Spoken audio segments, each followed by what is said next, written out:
C'est important parce que ça veut dire que même si on est petit, notre parole peut être écoutée. Aujourd'hui, nous sommes à la Cité universitaire à Paris et se tient notre Assemblée générale, l'Assemblée générale 2025 du Comité français de l'UNICEF. Comme chaque année, il y a le temps statutaire pendant lequel nous avons la présentation de nos bilans. Et puis c'est aussi un temps où on prend du sens.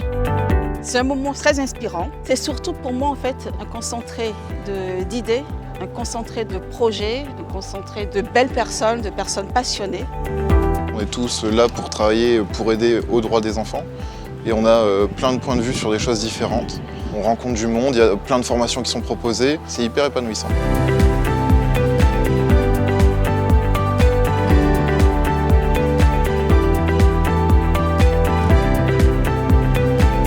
J'ai eu le plaisir de venir parler aujourd'hui à l'AG, de Madagascar d'une part parce que c'est une très grande et belle île, mais fort méconnue malgré les besoins énormes qu'elle peut connaître.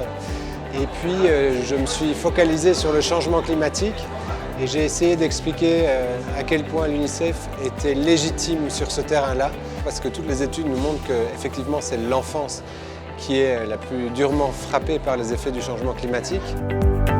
En cette année 2025, l'UNICEF a largement contribué à sensibiliser les enfants et les jeunes au climat. Ce sont encore plus de 100 000 enfants qui ont participé à une idée cette année sur la thématique du climat et le prix UNICEF de littérature jeunesse a atteint un record de 40 000 enfants votants.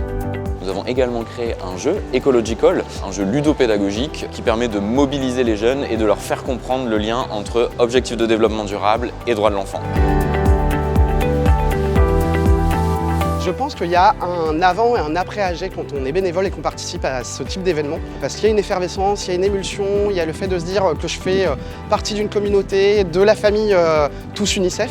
On a une diversité de profils de bénévoles engagés. Je crois que la personne la plus jeune dans cette Assemblée Générale a 10 ans. Je ne connais pas l'âge de la personne la plus âgée, mais en tout cas c'est une sacrée mixité. C'est des rencontres où on l'a fait vivre, on l'a fait vivre sur ce temps d'Assemblée Générale, mais on l'a fait vivre aussi au quotidien dans nos comités bénévoles. Et c'est ça qui est plaisant, c'est de se dire qu'on n'est pas juste une association de jeunes, on n'est pas juste une association de retraités, on est une association où chacun et chacune qui s'engage pour les droits de l'enfant agit ensemble pour le bien commun.